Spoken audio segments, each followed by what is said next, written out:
Olá, estamos de volta com mais um episódio de Mais História Podcast, episódio número 18, com um convidado muito especial. Mas antes de eu falar desse convidado, quero agradecer os comentários do nosso último podcast, a sua curtida, a toda a sua audiência e os compartilhamentos que vocês têm feito pelas redes sociais. E nós ficamos muito gratos por vocês estarem apreciando o nosso conteúdo. Lembrando que esse podcast é produzido e idealizado pela Agência Caia e também pela Zion Studios. Curta o @ da Agência Caia, agência escreve normalmente, Caia com Y no meio, e Zion Studios, ou estúdio, aliás. Então, Zion, Z-I-O-N, estúdio, e você vai ficar por dentro de todo o nosso conteúdo produzido aqui pela Agência Caia. E também vale lembrar que o nosso episódio está agora com um patrocinador, que é o Café Manduca, e eu quero falar para vocês com muito carinho sobre esse café, porque vem lá das montanhas de Santa Clara, distrito de Porciúncula, e esse café é de um lugar que está preservando a natureza, que está sendo cultivado com muito carinho, orgânico, feito com uma qualidade de cafés especiais que a nossa região tem a expertise de fazer. E agora, Café Manduca, quero mandar um abraço aí para todos de Santa Clara que estão curtindo também o nosso podcast, e está aqui o nosso Café Manduca. E vocês encontram o Café Manduca com facilidade nas melhores casas de cafés aqui em Itaperuna e região. Café Manduca está aí patrocinando o nosso episódio Mais História. E ao longo dos capítulos eu falo um pouquinho mais sobre como é o processo de plantio, torrefação, escolha dos grãos, para que esse café de bebida mais do que especial chegue à nossa mesa. Muito bem, quero também pedir que vocês sigam o nosso canal no YouTube, alguns estão assistindo pelo YouTube, o nosso videocast, Mais História Podcast, e também sigam o nosso @ Mais História Pod no Instagram. E eu quero começar o nosso papo de hoje com um convidado, como eu disse, especial. Assim como o café, assim como os convidados que aqui o antecederam, também é da nossa região, é de Itaperuna, é do distrito de Comendador Venâncio, estou certo? Perfeito. E o nosso convidado de hoje é o Harrison Neves, que é historiador e está fazendo um trabalho muito interessante junto ao Arquivo Geral da cidade do Rio de Janeiro. Então está trabalhando também como historiador e com arquivística. Isso. E Harrison, muito obrigado pelo seu aceite. Nós ficamos muito felizes de ver itaperunenses brilhando nas suas áreas de conhecimento, e falar de um historiador para outro historiador é muito bom, e acredito que o nosso papo aqui vai render muitas curiosidades para quem não entende do ofício que nós exercemos com tanto zelo e com tanto carinho. Muito bem-vindo, e eu deixo as apresentações iniciais para você. Quem é o Harrison e como ele foi parar na história? Primeiro quero te agradecer pelo convite, porque me sinto honrado, ter sido seu aluno e hoje estar aqui como amigo de profissão. Lembrando que eu comecei cedo, gente, tá? Lembrando que eu sempre comecei muito cedo. Eu me lembro até hoje, em 2017, quando eu te encontrei, dentro de um mercado, e falei com você: Anísio, estou querendo me mudar para fora do país para poder fazer uma graduação em História. Você tá maluco? Para que você vai fazer isso? Faz aqui na Fundação São José. E foi ali que a gente começou a caminhada. Não é uma caminhada muito fácil, A gente sabe que o peso que a gente carrega sendo historiador é muito grande. É um fardo bom, mas que tem... Penoso, né? Penoso. E ali eu comecei a graduação em 2017, tendo você como meu professor, tendo alguns outros como Driele, Thaís Badaró, falecido Luiz Paulo, que nos faz uma falta gigantesca. Concordo. Lielza, todo mundo. Mas Eu entrei falando sobre patrimônio e cultura, que eu queria trabalhar na área de patrimônio, cultura e história da arte, que eu nem sabia como que eu me enfiar nisso, né? História da arte. Eu lembro História da arte, perfeitamente do isso. seu olhinho brilhando falando em história da arte. Isso. Eu tive esse grande prazer porque eu tive um padrinho português, eu conto essa história até hoje, que quando eu chegava na casa dele e via aquele monte de quadro para tudo quanto que era lado, obra de arte, eu ficava, gente, eu quero estar envolvido no meio disso, né? Mas eu não imaginava como que isso iria acontecer. Comecei outras graduações, mas eu falava, isso não é para mim. Até que eu comecei a... Você fez um curso com Carlos Freitas, Sim. né? De restauro. De restauração. Isso. Aí, introdução à restauração de documentos. Isso aí. Aí ali eu me encantei. Falei, gente, agora eu quero trabalhar com isso. Como que a cabeça do estudante ela vai mudando de acordo com as matérias, né? Depois disso, nós tivemos uma aula de ideias políticas, junto com a Adriele e com a professora Thais Badaró, né? E eu falei, não, quero pesquisar ciência política. Ó. Aí você lembra que eu fiquei... O dilema de todo estudante. Eu gosto disso, mas aquilo também me atrai. Eu falava, gente, como que eu vou dar conta disso tudo? Porque a gente não dorme. Não. Literalmente é isso. Eu lembro da frase da Thais até hoje. Universitário que dorme tem algo errado. Não, ela falava assim... Você dorme de que horas até que horas? Aí eu falava, Thaís, eu durmo de meia-noite até 6 da manhã. Então... Ela, e o período que fica aí? E foi o período que eu utilizei, né? Dormia até 2 da manhã, acordava, estudava, ia trabalhar às 6 e depois ia para a universidade. Infelizmente, nós tivemos a Covid, que nos tirou de dentro de sala, porque a nossa turma, acho que era uma turma... Se eu não me engano, o pessoal da história vai ficar com raiva de eu falar isso. Foi a melhor turma de dentro da Fundação São José. Foi uma turma especial mesmo. Foi uma turma muito especial. Pequena, mas muito especial. Rendeu bons trabalhos, grandes frutos, que até hoje a gente vê todo mundo tá deslanchando. E eu fui morar no Rio de Janeiro, um ano antes de formar. A gente formou em 2021, não foi? Foi. 2021. E aí eu me formei e eu falei, gente, como que eu vou trabalhar? Né? No meio da pandemia? No meio da pandemia, eu não consegui nada para poder dar pelo menos uma orientação online, né? Eu lembro que na época eu peguei alguns TCCs para poder fazer correção, ajudar, comecei a dar assessoria, que eu falava, eu gosto de trabalhar com história, mas dar aula é muito complicado, né? Ficar à frente de uma turma. Tentei, até no estágio, não nego, mas eu falei, gente, não sei se eu consigo. Não é a área que eu tenho conforto. Não, nunca foi muito confortável para mim, porque eu me sentia muito pressionado em estar passando algo errado para aquelas pessoas que estavam começando a vida. Eu tive ótimos, excelentes professores na área, né, na área de história, que me incentivaram muito. Sim. E eu falava, gente, se eu não conseguir, como é que vai ficar, né? Imagina, o que eu vou plantar na cabeça de uma pessoa? Sempre foi a dúvida também na época da graduação. Acho que passa por todo mundo. Passa por todo mundo. Aí eu me formei, aí eu fiquei assim, como que eu vou trabalhar? Aí tentei estágio em alguns museus do Rio, mas estava tudo fechado. Uma amiga, que trabalha também dentro da Prefeitura do Rio de Janeiro, falou assim, Erickson, surgiu uma vaga, mas é para ser atendente. Certo. Você quer ir? Mas eles vão te realocar dentro do arquivo da Secretaria Municipal de Infraestrutura, antiga Obras, né? Aí eu falei, eu vou, porque a gente já tinha aquela pequena experiência da parte de restauro, das pesquisas que a gente fazia no arquivo de campus, com Carlos Freitas e a Rafaela, e dentro de Itaperuna mesmo, com a história oral com você, né? Sim. E eu já estava fazendo pesquisa com a Adriele. Fiquei efetivamente 1 ano e pouco, mas depois fiquei por fora ajudando também, dentro do CENICE, na Fundação São José. Aí fui para lá, foi 2020, final de 2021 que eu comecei. Lá na cidade do Rio, isso, na Secretaria de Infraestrutura. Então, estava começando a ser implantado um programa de gestão de documentos carioca, a gente chama carinhosamente de PGD Carioca, né? Que ele é encabeçado pelo Dr. Alexandre Fabem, que é o gerente da área onde eu estou, e é uma pesquisa da doutora Ana Célia Rodrigues, que fala sobre identificação de órgão produtor e série documental. Porque até então, no Brasil, a gente vê uma gestão de documentos por assunto, que é da biblioteconomia.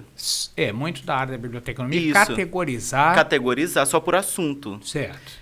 Mas como que o documento nasce, né? Como que ele é produzido? Eles tiveram essa preocupação e foi proposto isso ao prefeito e ele aceitou. Então, eu fui para lá. A secretaria, quando eu comecei a trabalhar, ela, antigamente, na época do prefeito Marcelo Crivella, ela era chamada de SMUI, que era Secretaria Municipal de Urbanismo, Habitação e Infraestrutura. Então, eram 3 secretarias. Então, você imagina que conglomerado de documentação que tinha. Eu imagino. Nós levamos 6 meses para poder devolver os documentos para cada setor, né, para cada órgão. Foi extremamente complicado, porque, infelizmente, um arquivo é dado de um jeito, um depósito é dado de outro. Essa é a realidade. Mas, e nós vamos conversar sobre Sim, isso, vamos. porque as pessoas têm uma tipificação, Sim, sim. uma imagem na cabeça do que é um arquivo, o que é um depósito, ou pensa que um depósito é um arquivo é depósito, e isso, para nós historiadores, e para quem deseja pensar nessa carreira, fala, nunca ouvi falar nisso, a arquivologia é uma ciência.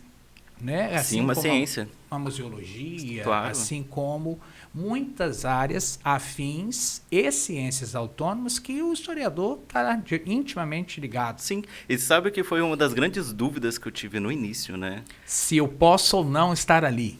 Não foi nem isso, foi questão metodológica. Porque na minha pesquisa, e durante toda a pesquisa dentro do CENICE, você sabe mais do que ninguém que eu utilizava a Escola dos Análises para poder compreender essa interdisciplinaridade de todas, né? E a arquivística não, a arquivística ela é totalmente metódica. Metódica e segue protocolos e padrões que muito mudam, rígidos. Né? E rígidos. Sim, diferente das outras áreas. Então ficava assim, como que um documento a gente pode falar que ele é verdadeiro? Que a gente tem essa questão, claro, né? A gente analisa o documento e a conjuntura social. Na arquivística, não. Você considera o documento. Tá. Aí eu ficava assim, que loucura é essa, gente? Como pode não ter esse nível de crítica, sim, né? Sim. Porque isso cabe a nós. Sim, né? Não cabe a eles. Teóricos de fontes isso. E o arquivista ou ele dá legitimidade ao documento. Entendeu? E a partir disso, então você começa atendente e como que você vai parar dentro do arquivo geral da cidade do Rio de Janeiro? Em 8 meses nós conseguimos publicar. Foi a primeira secretaria a publicar uma tabela de temporalidade dentro da cidade do Rio de Janeiro. E o que é uma tabela de temporalidade? Tá, vamos lá. Primeiro é constituída uma comissão permanente de documentos, de avaliação de documentos, que a gente chama carinhosamente de CEPAD. E a gente pega uma pessoa de cada setor de área fim. Que existe dentro da municipalidade, dentro da burocracia, o documento que ele é inerente a toda a administração, né? E o documento finalístico, que é o que cada secretaria produzia. Certo. Então, nós conseguimos fazer uma identificação entre pagamento de fatura de medição, que a gente chama de pagamento de fatura de medição. De acordo com a obra ela vai sendo feita, ela vai sendo paga pela medição que ela foi sendo concretizada. Certo. Licitações, diferente de uma secretaria para outra. E até hoje, ainda dentro do administrativo, você não chamar o documento pelo nome dele, que hoje a gente faz uma padronização, uma tipificação, né? Todo mundo chama de processo mãe. Fala, pega o processo mãe. Eu falo, gente, o que é processo mãe? Porque é o primeiro processo, mas geralmente chamava processo de licitação de obras. Tá vendo? São jargões da área que sim. Entrando, você fala, peraí. Então tem processo mãe, tem processo filhos, como é que é isso? Essa é a brincadeira que eu utilizo até hoje. Eu falo, cadê o processo pai? Tá onde? Entendeu? Porque um processo ele pode ser pequeno, mas pode ter vários volumes de 300 páginas. Então ele acaba sendo gigantesco. Eu já peguei processo com 15, 20 volumes de 300 páginas. Nossa, isso dentro da Secretaria de Infraestrutura e de Obras do Rio de Janeiro. Isso, que se eu não me engano, esse foi um processo da construção da linha amarela. Nossa. Então existe processo que vai ser permanente, existe processo que vai ser eliminado, depende do caráter dele pela legislação. Nós utilizamos muito as legislações para embasar. Uma tabela de temporalidade, ela começa fazendo a identificação do órgão produtor. A gente fala qual é a função, a tarefa e a atividade que ele desenvolve. Certo. Então você vai desmembrando, né? É aquilo que você ensinou para a gente dentro da graduação. Como, para quê e por quê, né? Sim. Aí as pessoas tinham muita dificuldade em poder falar o que faziam. Então chegava, eu acho que foi por conta da graduação de licenciatura, eu sempre tive muita facilidade de conversar com as pessoas, Então, às vezes, as pessoas não queriam, falar, não sei fazer. Eu chegava, deixa que eu vou lá tomar um café. A mania que a gente tem, que a gente importou de Minas, né? Que, no estado do Rio. Aí eu perguntava, você faz o quê? Eu abro o processo. Tá, abro o processo, faço ofício, faço isso, aquilo, outro. Para quê? Aí a pessoa falou, eu faço isso para poder pedir isso, para poder abrir um processo disso, tá. Aí eu falei, tá começando a andar o negócio aí. Tô começando a entender o funcionamento. Aí eu falei, e ele gera o quê? Não, esse aqui vai ser um processo de construção, vai ser um processo de reforma, vai ser um ofício de solicitação, vai ser um ofício de resposta. Aí as pessoas, é isso? Eu falo, Então, assim, tudo é a forma como a gente passa para as pessoas, né? Sim. Então, aí, com 8 meses, a gente conseguiu publicar essa tabela. E foi, assim, um estrondo, né? Porque todo mundo começou, Porque nós estamos falando de quê? De milhões de documentos? Páginas? Milhares. Milhares. Não é um arquivo. São 3, 4 arquivos. Concentrados nessa secretaria? Sim, e tem misturados de outras secretarias também. Tem um arquivo, que a gente chama de arquivo, mas é um depósito, né? Que ele ainda não foi totalmente identificado, que ele fica no bairro de Irajá. Ele deve ter uma montanha de 5 metros de processo, mais ou menos. Que ainda não foram categorizados, não foram separados. A gente sabe o que tem lá. Certo. Mas nós não temos mão de obra para poder entrar. Porque existe toda uma paramentação, precisa de EPI, né? Precisa usar capote, óculos. Eu já peguei fungo por conta disso. É muito comum. Mas eu tive uma alma maravilhosa dentro da Secretaria de Infraestrutura, que o nome dela é Tânia Zaniboni.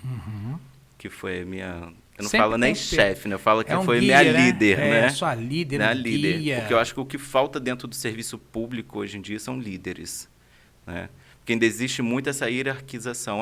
Você é fulano, você não pode falar com ciclano. Certo. Dentro da Secretaria de Obras, Secretaria de Infraestrutura, porque mudou o nome, não existe isso.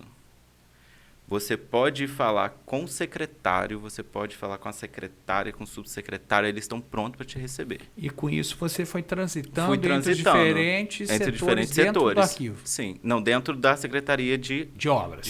Antiga Obras, né, Infraestrutura, que aqui a gente chama de obras, né? Cada gestão muda a nomenclatura. Aí nós publicamos essa tabela de temporalidade, no que ela consistia. A primeira etapa dela mostrava qual era a função, atividade e tarefa. Depois, ela vem desmembrando quais são nós temos um código de classificação também para cada secretaria, né? Que aí você vai função, competência, área, documento, né? Série documental. Aí vamos supor 01 e depois fica 01, 01, 01.01.01 e o primeiro documento 01. Certo. Parece que é complicado. É uma identidade, é um registro geral desse documento. Desse documento. A gente vai fazendo isso. E tem como se fosse uma ficha... Catalográfica. É como se fosse. A gente chama de ficha de identificação. Que aí, cada documento, a gente coloca o nome, o suporte, o ano, qual é a legislação que está embasando, tudo isso. Aí, feito isso, a gente tem um plano de classificação de documentos, que é onde vem a função, que seria o setor, a classificação dentro do código e a série documental, que a gente não chama mais de tipo de documental, chama de série documental. E depois vem a tabela de temporalidade. A tabela ela vai constar se o processo ele é restrito ou se ele é ostensivo, porque depende muito do que está ali dentro, né? Principalmente se for informações pessoais e de justiça, ela vai ficar restrita, sigilosa. Né? Agora a gente chama de restrito, se eu não me engano. E aí vem a temporalidade. 10 anos, 15 anos, 30 anos. Vai ser após o quê? Aí vem as observações legais, que é onde entra o embasamento de lei, tipo um processo de licitação, é a Lei 8.666. Aí agora estão utilizando a Lei 14.133, se eu não me engano. E aí a gente, dentro da própria lei, ela já vem especificado quanto tempo ele teria que ter. Entendi. Então, isso já ajuda. E isso fica online para que as pessoas... Isso é publicado em Diário Oficial do município e tem o aval da Procuradoria-Geral do município. Certo. Mas, por exemplo, eu que quero consultar um processo, se eu estou pesquisando a linha amarela, como você citou. Você pode mandar uma solicitação para a Secretaria de Infraestrutura. Eles vão perguntar o que você está querendo pesquisar. Isso. E aí, eles vão ceder uma cópia, entendeu? Você vai poder ir lá ver e tal. E lá dentro da secretaria, Harrison, você tem assim, Qual documento mais antigo? Isso foi quando se separou a capital do Rio para Brasília? Você tem se eu esse, te mais ou falar menos que a isso? gente tem tinha, né? Coisas pessoais desde o estado da Guanabara. Ah, então. Então Entendeu? tem coisas Isso, ali que já são... Desde a da mudança do Pereira Passos na cidade, 1904. 1904, tem tudo. Tem tudo. Então é muito documento. É muito documento, assim, são processos, mapotecas, são gigantescas, né? Que As hoje, plantas, né? as plantas em papel vegetal ainda feito à mão. E Até hoje. conservar isso não é fácil. Não. E aí você entra, trabalha ali, mas você não fica por muito não, tempo... Não, fico 8 meses só. Na Secretaria de Infraestrutura. Isso, não. E como você vai parar no Arquivo Eu vou Geral parar, da cidade do Rio de Janeiro? Você me conhece, você sabe que eu não tenho um gênio muito fácil, né? A gente fazia uma vez por semana, a gente fazia uma reunião com o gerente, que é o Dr. Alexandre Fabem. E aí o subgerente, que é o Bruno Rotatori, ele acabou indo para o Exército para poder trabalhar também na parte de arquivo, e aí me convidaram pelo trabalho que eu fiz junto com a CEPAD, me convidaram para ir para lá e eu falei, vamos embora, né? Vamos encarar isso daí. Então, nós começamos, aí eu migrei da infra para o Arquivo Geral da cidade do Rio de Janeiro, no setor de gerência e gestão de documentos. Que é o que você exerce onde eu até atuo hoje. Isso.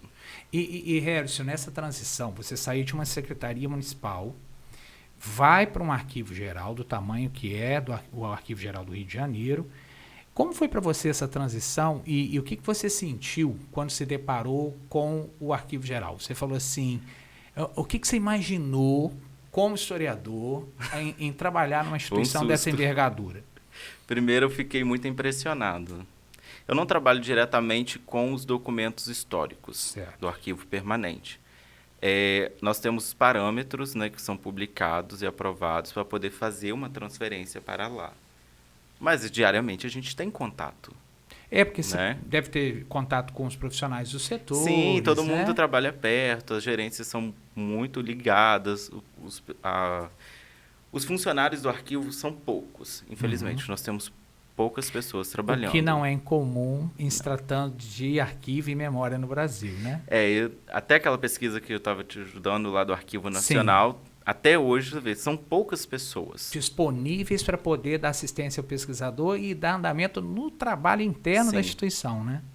Mas o susto maior que eu tive foi quando me falaram assim, Harrison, você vai ter que ajudar a assessorar 45 secretarias. Tem mais 45 secretarias em torno do Arquivo Geral do Rio de Janeiro? Na prefeitura inteira. Meu Deus, são muitas secretarias. São muitas secretarias. E nós estamos falando no volume de processo... diário. Não tem como contabilizar. Porque a entrada de documento é todo dia muito volume. Isso. Segundo os parâmetros publicados, né, de gestão de documentos, depois que o processo ele passa pela tabela de temporalidade, ele cumpre toda a temporalidade dele, ele não tem nenhum tipo de fragilidade junto à controladoria, ele pode ou ser eliminado, dependendo da tipologia. Tipo, uma fatura de pagamento de concessionária, que água, luz, telefone, essas coisas com 5 anos são eliminados. Tá? Mas um processo da linha amarela não pode ser eliminado. Não pode ser eliminado. Entende? Então, tem duas coisas que podem serem feitas. Ou ele pode ser transferido para o Arquivo Geral da cidade do Rio, ou ele se mantém dentro da secretaria. Por determinado tempo? Não, as secretarias estão preferindo ficar com o seu arquivo permanente porque a consulta é diária. Tipo, a linha amarela vai ter uma obra em tal local, eu preciso consultar a primeira planta da linha amarela para saber... Fica na infraestrutura. Fica na infraestrutura. Faz sentido. Vai ser mais eficiente, né? Porque uma vez que ele bate dentro do arquivo permanente, eu não posso retirar ele mais. Por conta da preservação dele. Exato. Integridade. E o trabalho que dá e você não ter efetivo... né, de funcionários para poder fazer esse deslocamento de documento, digitalização ou envio. Então, digitalização hoje a gente ainda não está trabalhando. Até porque é um pouco complicado e é um gasto muito maior do que manter o arquivo físico. Né? Um banco de dados hoje é caríssimo.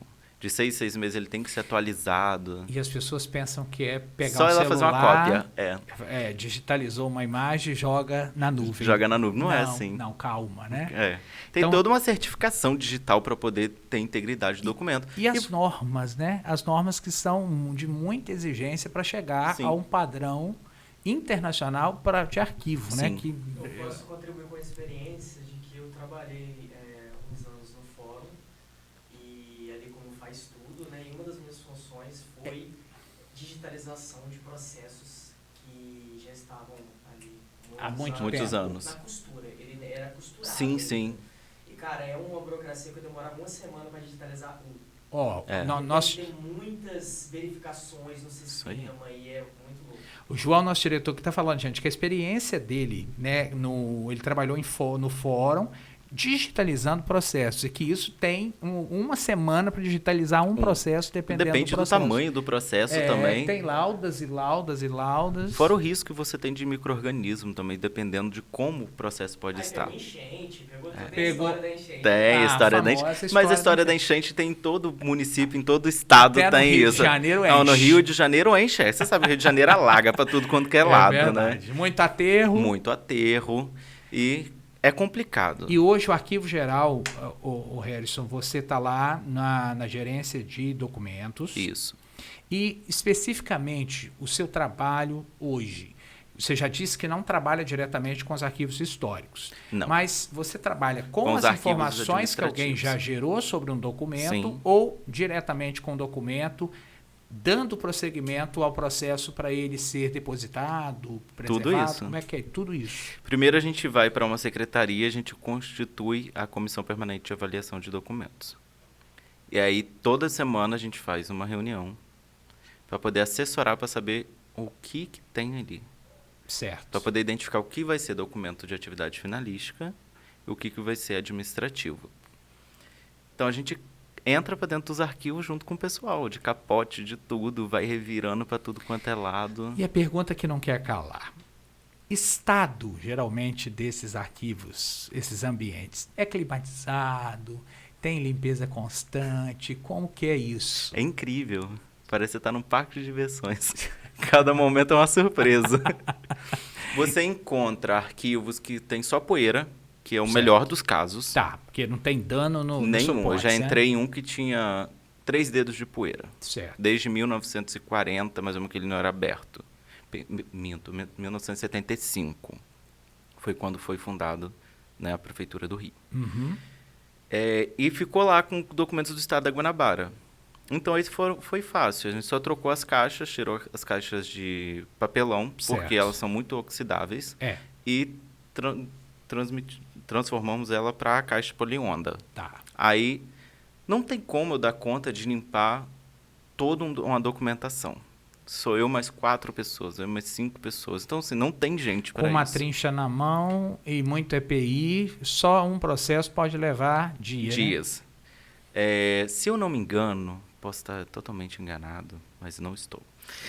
O pessoal da área de conservação e restauro do Arquivo Geral da cidade do Rio de Janeiro recebeu um lote de fotografias. Eu não vou saber informar qual o nome do fotógrafo. Eu sei que ele fotografava as peças teatrais que tinham no Rio. Olha. Foram, se eu não me engano, 60 mil fotos. Eles levaram... 60 mil fotos. Isso. Só para poder limpar, né, condicionar ele, colocar num papel que não ia ter aquela oxidação. Eles fazem a caixa lá no arquivo. Levou, se eu não me engano, foram 9 meses.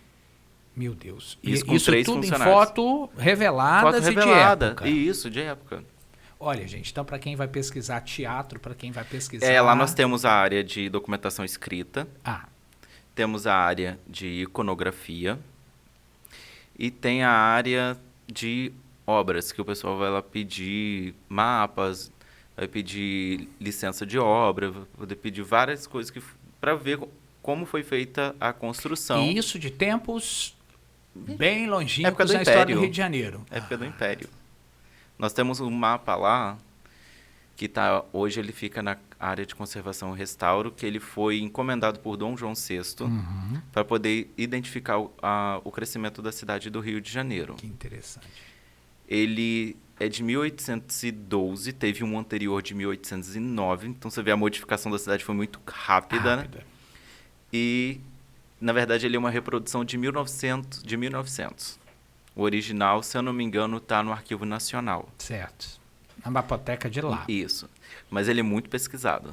Porque as pessoas que estão estudando na história do Rio de Sim, Janeiro sim. precisam consultá-lo para ter Consultar. certeza de onde era o quê. Você consegue identificar onde eram os casarões, Certo. identificar onde tinha uma plantação, as fazendas, toda a divisão antiga do Rio. Porque ali é onde eu trabalho na Cidade Nova, né, que é onde fica a sede da prefeitura, eu trabalho no arquivo, que é logo após. As pessoas entravam pelo Rio de Janeiro ali pelo canal. Ia até o porto. Ali é tudo aterrado. Hoje tem um manguezinho, vamos falar assim. Aquilo dali era um canal. Mercadoria entrava por ali. Tanto que quando alaga, quando chove, sobe. E com a modernização do Rio de Janeiro, os trens também vão chegar ali na central, sim, né? Sim. Que não é tão distante. Não era a antiga Leopoldina, que era do outro lado, né? Ainda existe uma linha férrea que passa, você consegue ver ela. Porque tem um trem de carga que passa ali ainda, que vem da Vale? É. Com minério. Com minério. E transita por ali, que ele tem que fazer manobra e tudo, então ele ainda passa por ali. E você, então, vai parar nesse arquivo com tantas diferenças e aquela pulguinha que fica na orelha do historiador de falar assim, eu sei que eu tenho um monte de coisa para fazer, mas eu queria tanto olhar documento X. Eu consegui. Você consegue, de vez em quando, faz um tourzinho. Um tour por dentro do arquivo. Sim, eu já cheguei a mediar 2 visitas técnicas, acho que foi uma das coisas mais incríveis que eu pude ver. Porque o Arquivo Geral da Cidade do Rio de Janeiro foi o primeiro prédio a ser construído na América Latina para poder receber um arquivo. Olha, isso é interessante. Foi estruturado para isso. Foi estruturado. Se você chegar lá, os salões são amplos, as colunas são largas para poder aguentar o peso do deslizante com a documentação. Nós temos documentos cartoriais. Tem um fundo que é muito grande, que é chamado Câmara Municipal, que foi para lá. Nós temos... E é da Câmara Municipal do Rio de Janeiro? É da antiga Câmara Municipal, aquela que pegou fogo em 1700 e alguma coisa. Não, esse fundo está lá. Tá lá. Nem tudo ainda está identificado, porque é um volume gigantesco, né? Tem a parte iconográfica, mas eu acho que o que mais me surpreendeu, enquanto historiador, foi agora que foram fazer um álbum fotográfico, né? Aquele que a gente mandou para você. Falar nisso, eu preciso registrar que é um livro belíssimo. Eu acho que o Bicentenário passou muito... acho que, na minha visão, mal aproveitado uma data, né? Bicentenário de independência de um país, acho que tinha que ser mais celebrado. Mas eu cumprimento o arquivo por aquele trabalho, porque realmente ficou excepcional. Uma publicação de nível altíssimo e ineditismo, porque vê ali, eu particularmente, muita foto ali eu nunca tinha visto. Nós temos, na verdade, no setor de iconografia, tem quase todas as fotografias do Augusto Malta. Nossa, dos Maltas, né? Porque tem os filhos também. Isso. Às vezes, o pai é o Augusto Malta, se não me engano. E aí tem os filhos que seguiram. Aí consegue identificar por conta do olhar, né? E aí tem algumas fotos que eles ficam na dúvida. É do pai, do pai ou é do filho? É, assina Malta. Assina Malta, né? Tem uns que nem tem assinatura, mas por conta do olhar... Estilo fotográfico. Do estilo fotográfico, eles conseguem ver. Tá. Qual o documento que me deixou mais mexido foi a ata de coroação de Dom Pedro. Pois é. É uma coroação, né, tão, ao mesmo tempo, controversa e muito, muito celebrada, né, e o original está lá. Está lá. Você consegue identificar, porque é um livro de assinaturas, né, da Câmara. Assinaturas, e no final tem a assinatura de quem acompanhava ele, porque ele não estava no momento, quem assinou foi o regente. E aí ele sendo coroado como imperador do Brasil. E algumas cartas do José Bonifácio, né? Que acho que isso... Com aquela letra espetacular. Que é a leitura, por mais que a tinta ferrogalho que ela está deteriorada, você lê perfeitamente. O Bonifácio é um homem de letras muito bem estudado, né? A letra do Dom Pedro I também, quando ele quando ele estava num móvel ou com paciência para escrever, É fluida, é bonita. É Agora, bonita. Os bilhetes deles são quase indecifráveis, né? Indecifráveis. Porque ou acho que é a pressa, ou acho que realmente é essa... As canetas de bico de pena são muito complicadas de utilizar, né? Pois é. A gente até tem ela, porque a gente acha bonito, né? Mas é complicado de manobrar uma caneta bico de pena. Imagino. E você viu esse documento e ali a história pulsou, né? Aí eu falei, quando na minha vida que eu ia conseguir ver um documento desse ao vivo? Porque ele foi retirado para poder fazer a conservação, para ser utilizado no documentário, porque tem um documentário também. E vai sair um documentário. Vai. Sobre... Não, já foi publicado. Já foi publicado. Depois eu posso mandar. Pode? Qual que é o nome do documentário? Eu não lembro. Chama Não, depois você deixa nos comentários para as pessoas assistirem. Porque se o álbum, né, que foi naquela qualidade, imagina o documentário, né, sobre o Bicentenário do Brasil, que nós precisamos realmente pensar essa data. Tanto seus prós e seus contras, que como todo processo político tem, mas tem muita coisa ainda a ser estudada, pensada e refletida sobre 1822. Uma das coisas que me deixou mexido também foi quando você vê a identificação do comércio no Rio. O zoneamento, de comércio, que eles chamam, se eu não me engano, de posturas, né? São as posturas da cidade do Rio. E o preço que eles cobravam nas coisas. Caro? Não. Assim, pra época, sim, né, era caro sim. Hoje, a gente olhando, a gente tem que ter uma visão de como era o passado, né? Aquela época. Mas é tudo registrado a caneta, é tudo registrado à mão. Aquele livro caixa. Aí eu falava, gente, que isso? Entrada e saída. Entrada e saída. Há pouco tempo, Harrison, eu li agora, faz uns 2 meses que eu terminei de ler, um livro sobre os livreiros, os primeiros livreiros que chegaram no Rio de Janeiro, e é de uma região da Suíça. Sim. E aí que eu fui me inteirar mais de como as ruas eram guiadas por comércios próprios, que deve ser o que você está dizendo. Sim, isso aí. Como eram as posturas, né? E um do lado do outro, para realmente quando a pessoa passasse, a concorrência, você via a vitrine de todos e comparava quem tinha o quê e consumia. Por isso que a gente vê rua disso, rua daquilo no Rio de Janeiro até hoje, né? Ali onde a Colombo, no centro, né? Você vê que logo tem a Colombo, a Manon, a Cavé, tudo próximo uma outra, né? Eu tenho um dos grandes prazeres da minha vida é poder trabalhar com uma pessoa que o nome dela é Lielma Olivieri. Ela é de ascendência italiana. Ela hoje pesquisa sobre a incursão italiana no Brasil. Interessante. Na imigração. E o pai dela era comerciante de frutas da época. Olha. Então o pai dela tinha uma loja de frutas. Ali no Largo da Carioca mesmo?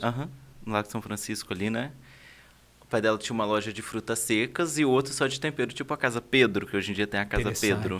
É um empório. É um empório. Um empório, só que na época só quem comprava era quem tinha grandes condições. Você imagina. Aí ela conta que no centro do Rio de Janeiro, no Largo de São Francisco ali, as mulheres iam todas formais, né? Os vendedores só falavam francês, não falavam português, porque era moda, né? A língua culta, oficial, né? Culta era o francês. E a mãe dela levava ela para tomar leite nas leitarias, comer iogurte, que hoje em dia a gente não vê mais leiteria. Existe só uma no Rio, que é um café, né? Que é uma leiteria. Eu falo, gente, viver numa época dessa devia ser... E você respira isso vendo diariamente a documentação. Diariamente. Isso é fenomenal. Não só a documentação histórica, mas como a documentação administrativa do Rio de Janeiro. Porque trabalhando com a tabela de temporalidade, com essa identificação de cada secretaria, você consegue ver qual é a mudança que está acontecendo dentro da cidade. E como é uma cidade em pleno movimento o tempo todo, né? O prefeito Eduardo Paes, o Rio, anda, que é um canteiro para todo quanto que é lado. Certo. Então, ele consegue fazer a mobilidade funcionar, as áreas de interesse social. Ele coloca as pessoas da Secretaria de Habitação para trabalhar e ajudar aquelas pessoas. Você consegue ver o trabalho dele sendo levado à comunidade que eu digo como um todo, né? Certo. Comunidade do Rio de Janeiro. E o Rio, por conta da geografia, por conta de toda a história dele, né? Muito acidentado, à beira-mar, floresta, montanha, pedra, né? Atrapalha bastante essas vias. Mas, Harrison, eu quero aproveitar e te fazer a seguinte pergunta. Falar sobre arquivologia ou arquivo é falar de história, falar de memória, mas como anda lá no arquivo geral onde você está o binômio arquivo, novas tecnologias? Tá. Agora, no dia 6, nós fizemos o segundo encontro do Programa de Gestão Carioca, né, da cidade do Rio de Janeiro, que foi simplesmente um sucesso. Nós falamos dessa vez sobre documentos natos digitais. Hoje, dentro da cidade do Rio, está implantado um programa chamado Processo.Rio. Então, não existe mais processo físico, ele não nasce mais físico, ele nasce digital. Só que ainda é uma mata a ser desbravada, né? Porque é um programa que já é utilizado pelo Estado, que é o SIGA, né? Porém, o correto, para ele começar, ele deveria ser feito toda a identificação arquivística da cidade inteira, administrativa. O que está longe de acontecer, né? Não, até que não. É? Acho que uns 2 anos consegue terminar tudo. Toda a catalogação. Toda a catalogação. Isso da cidade. Da cidade do Rio de Janeiro. Quando eu falo, né, acho que muito difícil, por O conta Estado, da Biblioteca né? Nacional. Ah, sim. Então, a Biblioteca Nacional ainda utiliza o programa da mesma forma que a Biblioteconomia, por assunto, catalogação por assunto.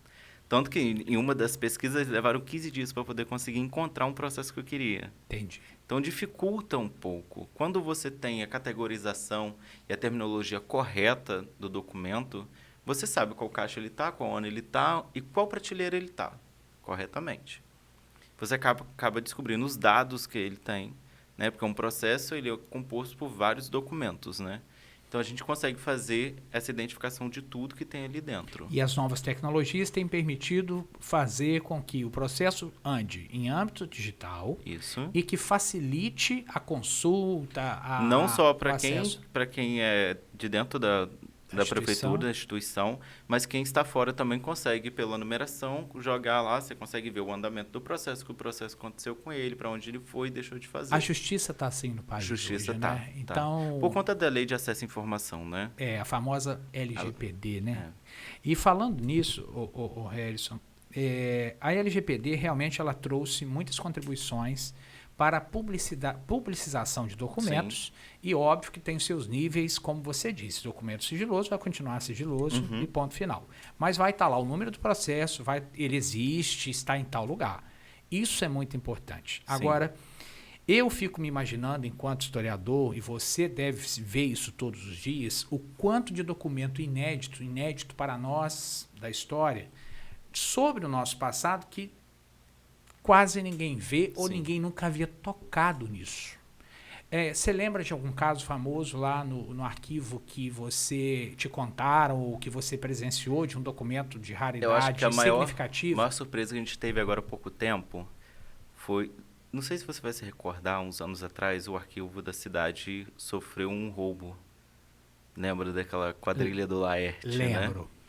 E a Polícia Federal conseguiu, através de leilão, conseguiu identificar uma documentação que estava sendo vendida e foi devolvida para o arquivo. Nem tudo foi devolvido ainda, mas algumas coisas. Periódicos de 1970, que eram feitos à mão. 1870. Periódicos feitos à mão. Isso estava em leilão? Estava em leilão. Então, foi recuperado e devolvido para o arquivo da cidade. Ô, Harrison, às vezes as pessoas confundem, né? E aí acho que cabe o momento adequado para a gente conversar sobre isso. Qual é a prerrogativa de um arquivo? O que define um arquivo? Sim. Qual é a função dele ou deles? E a importância de existir instituições como essas em todas as cidades, em todos os aparatos públicos e privados que vão trabalhar com documentação. Sim. Acho que a primeira coisa, penso, que achar é muito fútil, né? Nós temos que pensar, temos que ser crítico. Primeira coisa que as pessoas pensam é que o arquivo é um emaranhado de documentação. Isso é muito comum no imaginário popular, né? Mas a função do arquivo, além da preservação da memória, da cultura, de toda a história, é ter uma boa gestão para poder compreender como aqueles documentos vieram parar ali, qual foi o âmbito de criação dele e para onde ele vai.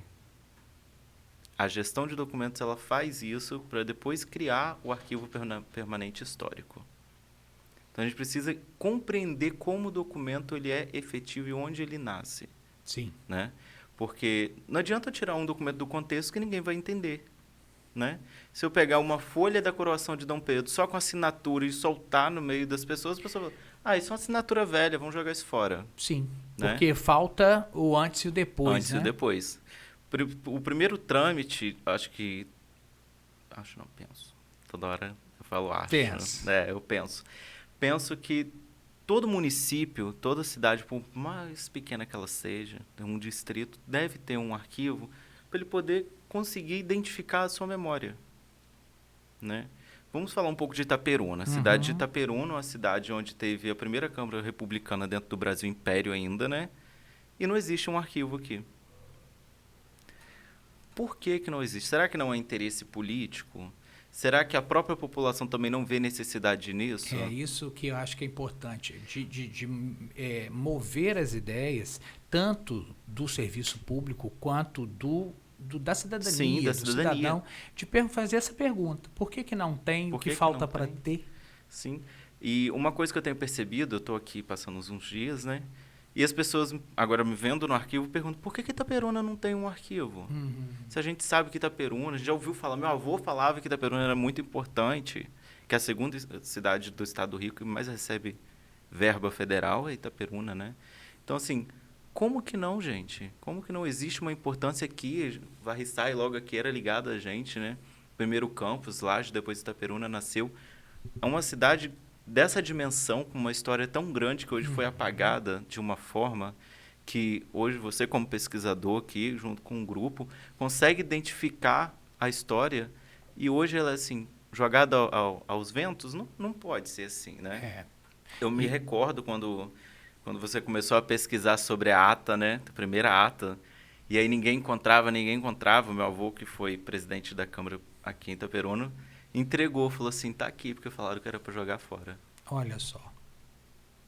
E olha como a mentalidade, né, em não mensurar, em não saber dimensionar que o que para um é um documento velho, para o outro é o registro de uma memória que não volta, se não for aquela fonte para nos trazer Sim.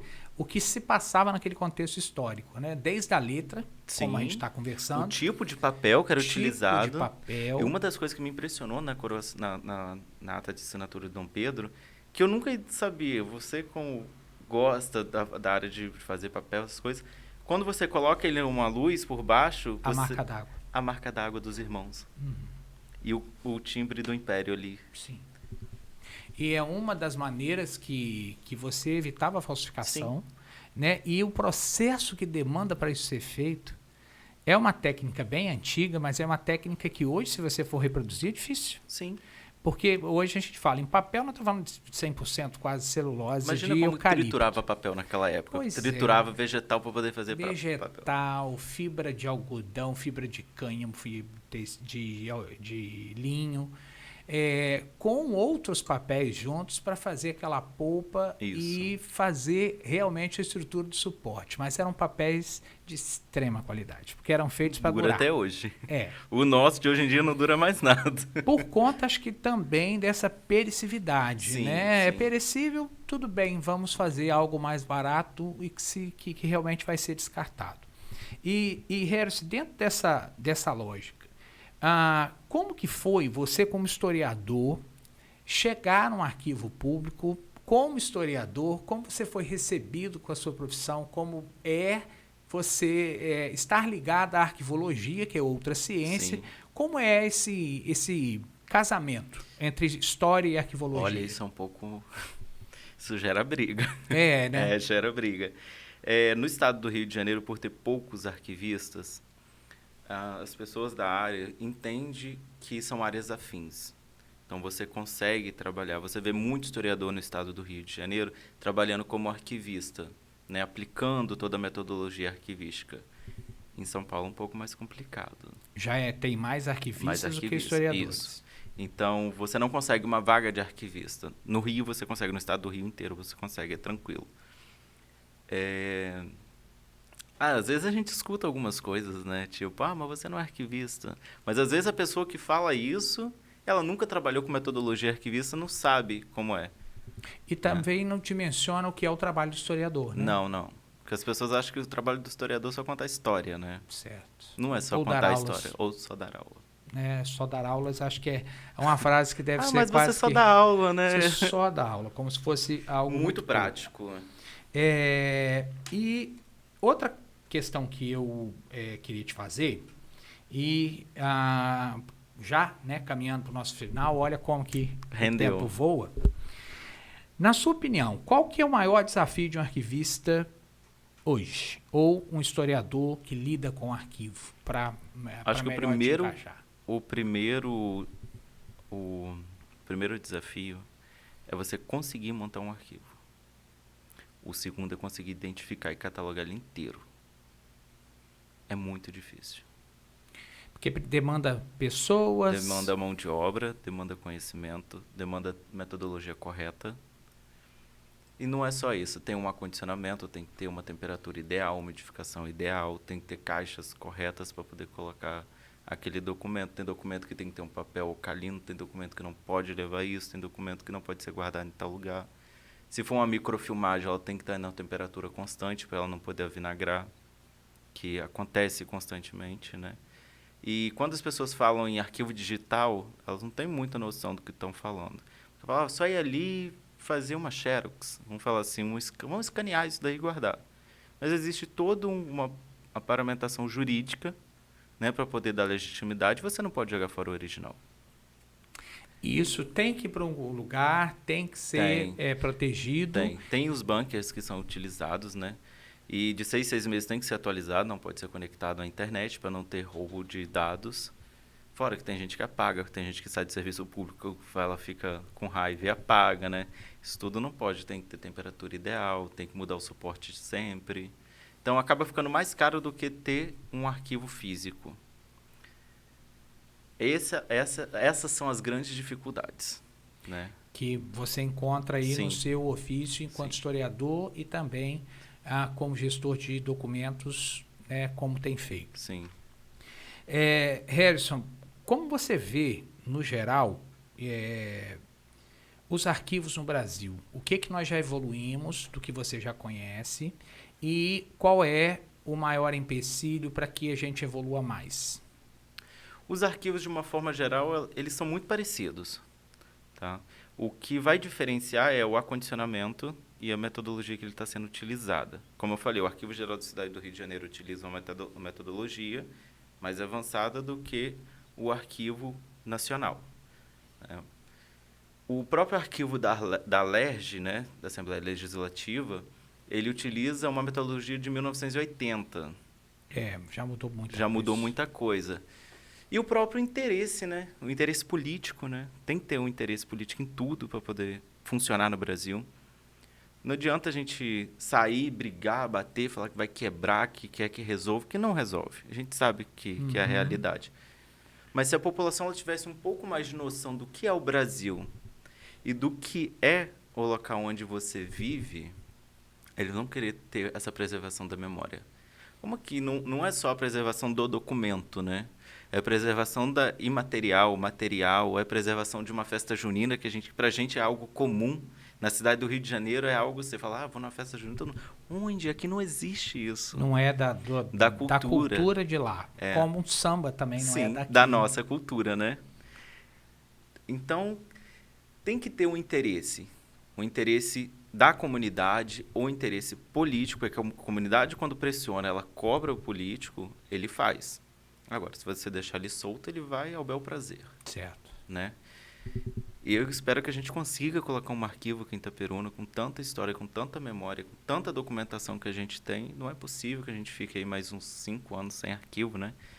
Que a gente consiga tombar a Câmara Municipal, a antiga prefeitura, que ainda, se não me engano, foi cadeia, não foi? Foi, prédio de Câmara e Cadeia. Isso.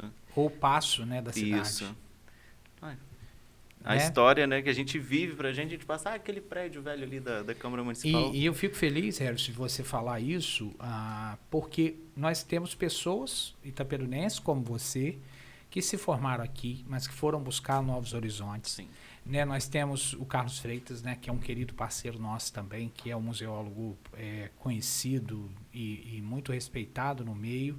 hoje aposentado, curtindo as merecidas Mas as se merecidas chamar merecida ele... aposentadoria, mas está sempre disponível para ajudar a trazer para o público a Sim. nossa história, a nossa memória, a nossa identidade.